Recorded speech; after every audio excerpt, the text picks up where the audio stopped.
Garrett Olsen trying to run right now. He is in the last 6 minutes of his 30-minute allotted window. Trying to get some... Thank you for joining us. This is Paul Wilson with Diesel Performance Podcast, and I'm recording at Diesel Power Challenge 2018, an event sponsored by XDP, that's Extreme Diesel Performance, and hosted at ATS Diesel Performance in Arvada, Colorado, just outside of Denver, so well above sea level. And that elevation is making a difference in today's event. This is day 3 of the event, or day 3 of the challenge, day 2 of the competition. So day 1 registration, great day, had a chance to meet all the guys. You got a chance to kind of hear from everybody. Then we went through the fuel consumption test, which is really a driving nightmare. The way it works is there's a load put on the dyno, and you're given a little computer screen to watch. And on that computer screen, it tells you how much load the dyno is applying to simulate different driving conditions, such as driving 60 miles an hour up a 6% grade. And you have to keep the throttle at a very specific level to keep the aero happy with the accepted tolerance to simulate that driving condition. So to keep your speed up in the acceptable window, you really have to work the throttle very hard. We saw some real surprises. Travis Richards with the G56 in his mega cab, blown away at the performance. It was definitely something everybody worried about that turned out not to be a big deal. He did a great job with it. Today, the elevation's playing a different role, where it's not necessarily just working on the heat of the trucks, which is what really killed a lot of trucks yesterday. We saw Shane Merriman's truck go down with a DNF. Andrew Burke's truck, quite a few others, went down with DNFs because it got too hot, and they decided to pull the truck off the dyno. Don't go down the rabbit hole. Don't make that mistake of blowing up the truck on day 1 when you can get some points and then loop back and try to do really well in the rest of the events. So here we are, day 2 kicking off. It's the dyno. You'll hear a couple of references to this dyno as the heartbreaker. You'll hear a couple of references to guys always griping at Diesel Power Challenge about this specific dyno. It's a lot of things. It's the elevation. It's, well, you know what? You're going to hear from the drivers all throughout the day today, and you're going to have a chance to really get an idea of what was it like and how did the mood change throughout the day, and what did these guys think before they got strapped down to the rollers, what happened at the rollers, and then with a lot of them we tried to follow up afterwards, find out how did they feel about it after everything was said and done. So without any further ado, let's get kicked off with the first part of day 3 Diesel Power Challenge 2018.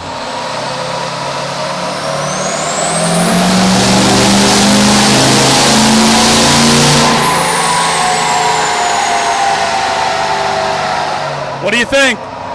Sounded great. Waiting for the number to come up. Massive run from Garrett Olsen. The entire crowd is piled around the monitor.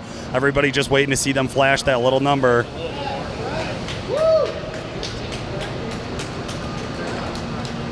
What was the number? 1062. 1934 torque. 1052, 1934 torque. The pit crew's headed right back inside the red tape. I don't know if these guys are going to try to make another run. They had about a 15-minute downtime. It looked like they were putting another stage of nitrous in possibly, or adjusting the setup they had initially. It is chaos. They are down to maybe 4 or 5 minutes. Trying to get an official time left. What do they got left over here? Got a minute 22 left. They got a minute 22 left. I don't know if these guys are going to be able to scramble to make another run. We'll find out. It's going to be pretty tight. They need to get started on the roller right away if they're going to do it. Now, you guys did just go through the details on this. If they start the run but don't make the number before that timer runs out, no points. If they have it spooled up with 1 second left to go, then we'll give them the points. If they have it ready to rock, we'll give them the points. But if they're still kind of just trundling their way onto the rollers at 0, they got to abort. I love it. Okay, that seems fair. Getting a warning, don't jump the gun, don't do something dangerous, but you got 1 minute. Doors are open. I think that's the run, huh? Yeah, we only get 3 poles, so. What'd you guys work on there during the downtime? We swapped the solenoids because we had a weak one, do a new set, and we didn't up the jets or anything. We're just still spraying, pretty conservative, make sure we make it through the competition, see where we're at. Awesome. What were you working on there? Keeping the nitrous bottle at pressure, getting these guys the tools they needed to change out those solenoids and everything else. So, How do you feel about that last 30 minutes of your life there? it's pretty exciting. I love it.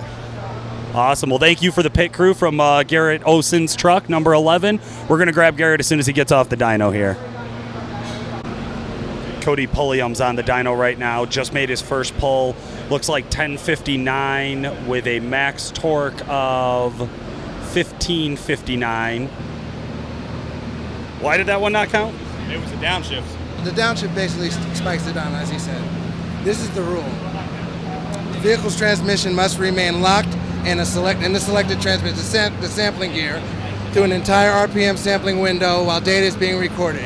Perfect. Okay, so there it is. We had a downshift during pull number 2. Spiked the dyno, saw a big number. Everybody got a little excited, but they heard the downshift right away. So here we are. This is the rerun of pull number 2 for Cody Pulliam.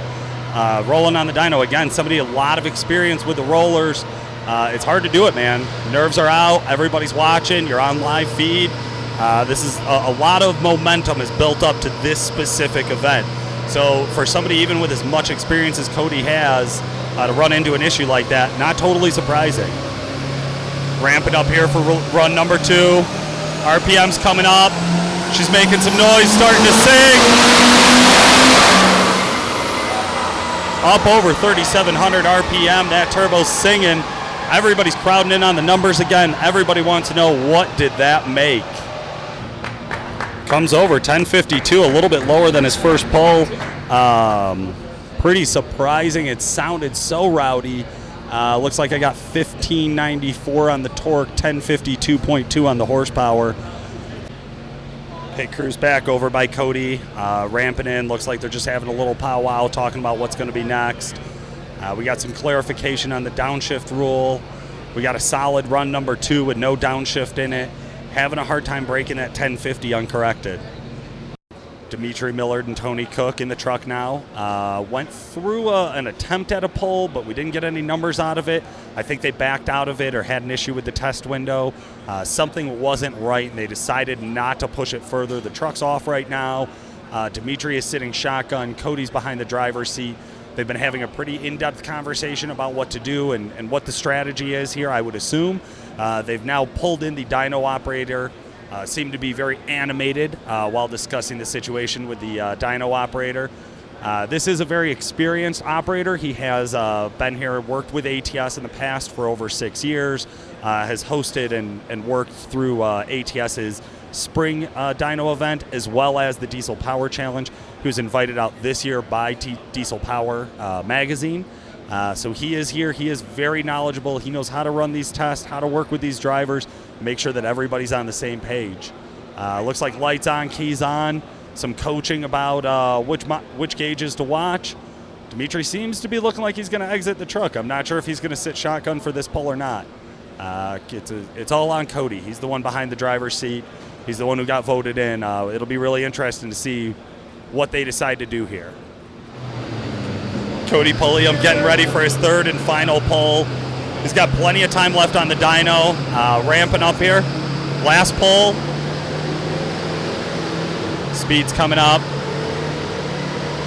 Test window's about to start, 65 miles an hour. I believe that was the final shift in. Rolling right about 2,000 RPM. Creep into that test window.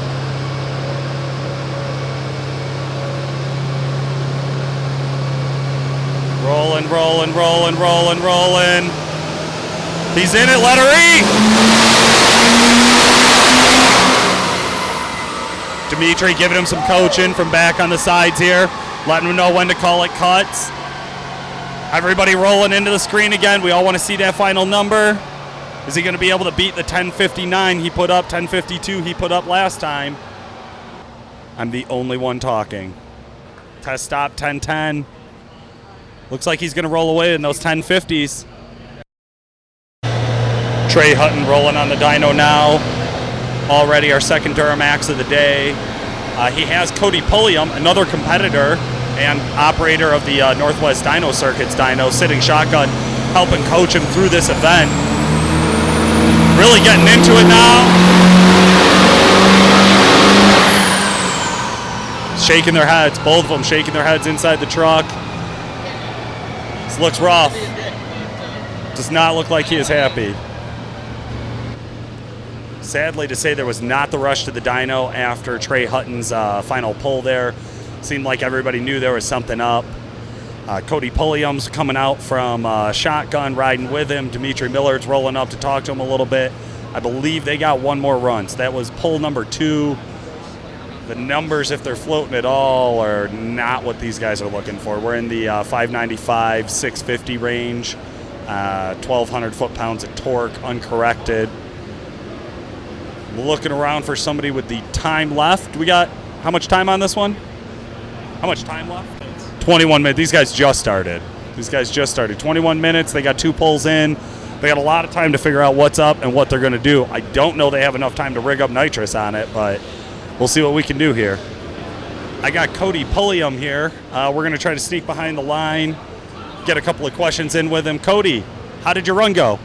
My run went good. I say I'm happy with it, and I say made over 3-4 digits on the dyno, so I'm happy. That's it. You were looking for 1,000. Now you told me 1,000 you were going to be out, but you ran 3 pulls at 1,000, right? Yeah, I actually ran 3 pulls at 1,000, and the downshift one was over 1,100, but a downshift and it's probably a shift spike. But if I would have been on that second pass, if I would have been in the RPMs and didn't downshift, that would have been a good pass. So. Okay, good. So usually you're the one running the dyno. This is the first time, we've seen you at a big competition, national competition behind the driver's seat. How did that dynamic change feel? It's definitely different. I say the competition's going to be hard and everything. The dyno is definitely stingier than mine back home, and like I said, it's different. And I say if I would have known earlier to not start so high in the RPM like I do back home, I think I would have been really good my first pass, but it happens. Truck lives. It's happy. Got a lot of nitrous through it, so it still lives. So you got Trey Hutton, who you're friends with, I take it? Yeah, I'm friends with him. We went and drove the truck last night, and it drove amazing and was easily over 60 pounds of boost, constant. And for some reason, we're having an issue of it only making 40 to 50. So. Okay, so he's not coming up on boost. That's been the big thing holding him back on the numbers. We're seeing 595 and 647 over there in the first 2 pulls. Yeah, I say it's not coming out on boost at all. It's not even lighting. So we're going to up the RPMs in it, and instead of starting down low and see if we can get on top of that other Charger. So now you've been riding shotgun with him. Are you a part of the pit crew for Trey Hutton? I'm not part of his crew. I came here with one crew member, and we us Duramax guys are helping everyone out, and just doing our best. I love it, man. Well, great job today, and good luck tomorrow. Thanks. I say we're going to try. Truck's alive, so. Good stuff. Andrew Morrison's first pull. I'd say a whole lot of thunder, not much lightning. 623 is all we put down for power on that. We know he's got a lot more than that under the hood. Let's see if he can get it to the rollers. How much corn power is that? They said they didn't fucking hook the back and it spun. Did you see it hard, dude. Yeah. Hard. I hopped on the dyno because they didn't have it strapped hard enough, so it spun the tires. So it'll be all right though. Yeah. Street tractors, you have to suck them down hard. Yeah. We made 1,200 in third last year, so we'll stay in third gear this year and do the same thing. That's McCoy Black riding pit crew with Andrew Morrison here. Talking a little shit back and forth with some of the other pit crew boys about street tractors and whatnot. Should be pretty interesting to see what this thing puts down. Mechanical 12 valve back on the dyno, making another pull. Somebody's hopping out, twisting the bottle on the nitrous. I don't know if he just didn't have it open.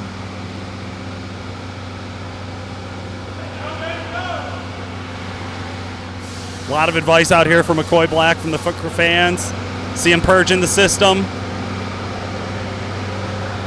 Creeping up towards 2,000 RPM, about 45 miles an hour.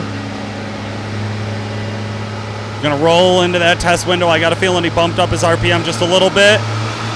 Here we go, let her eat.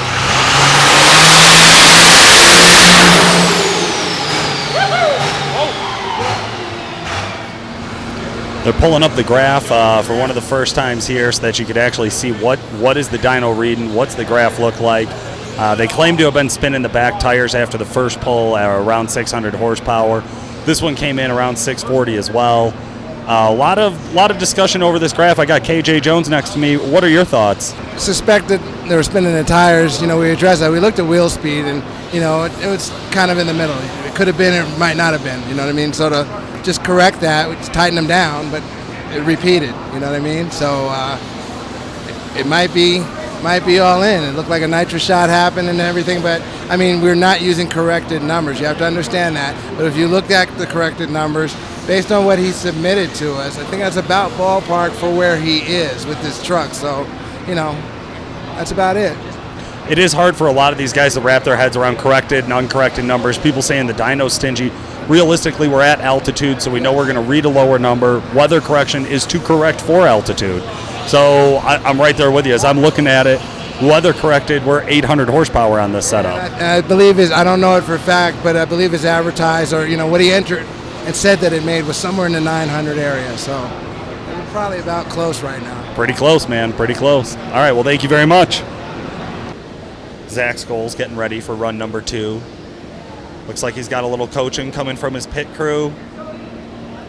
They got the hood down. They're getting everything buttoned up. Some communication with the dyno operator. I think they're about to fire this thing up and try to make another pass at it. The 6 liter turned over. That's always a good sign. I got a member of the pit crew here. Any feedback? What happened? Just letting it cool down and checking everything, making sure it's not too hot. I love it, man. Okay, managing temps, just being safe. Yep. Okay, anything strategic to using all of the time you guys have, or was that just an unplanned cool down? Just checking over everything and just making sure to cool it down some and make another run. I dig it. All right, man. Well, we're about to see this thing go. Let's find out what happens. Bringing up mile per hour now.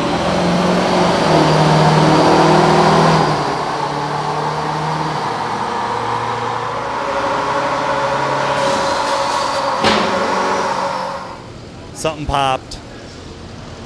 Grabbing the boots. They think maybe it's just a boot popped. Everything seemed tight. They got hands on all of it. That was not in a run. He did not get. That was a run. We started sampling. That was a run. They started sampling. That was a run. This is his last shot. Yes, sir. Zach Scholes' last shot here.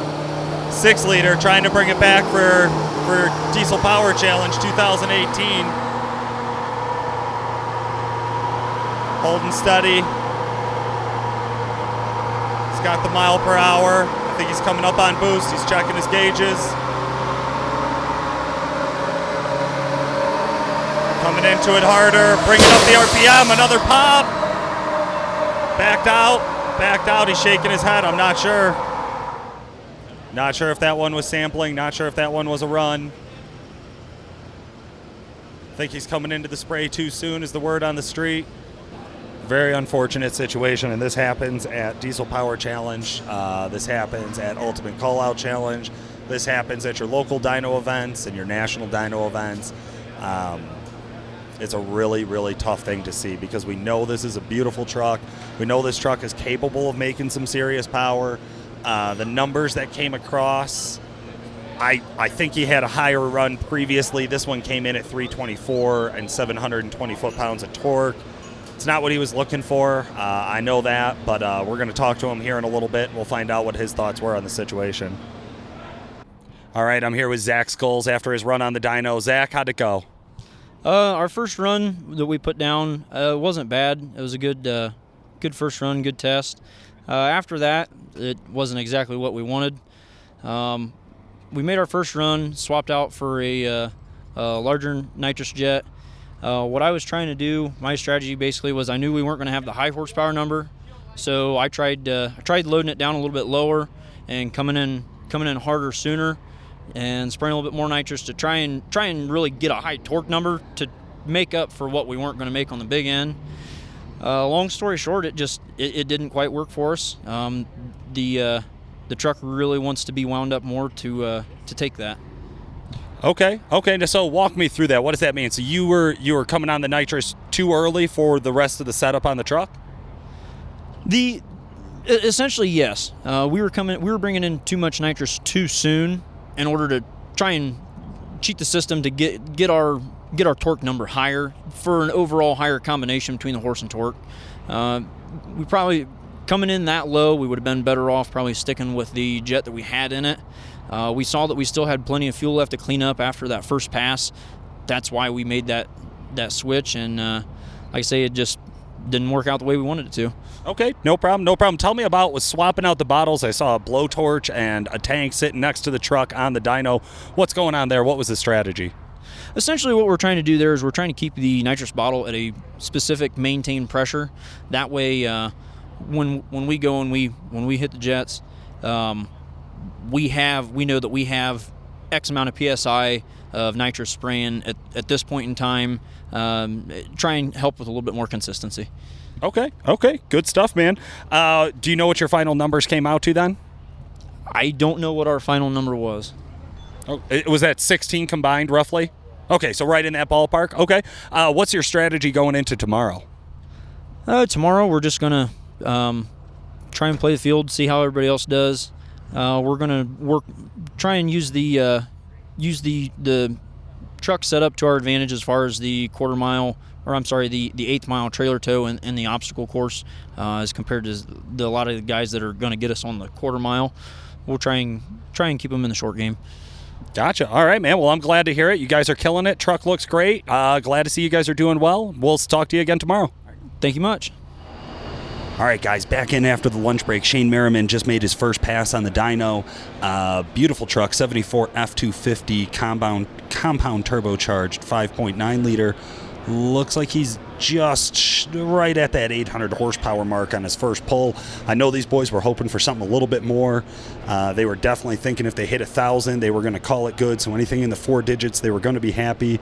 They have this name floating around at the challenge, calling this dyno the Heartbreaker.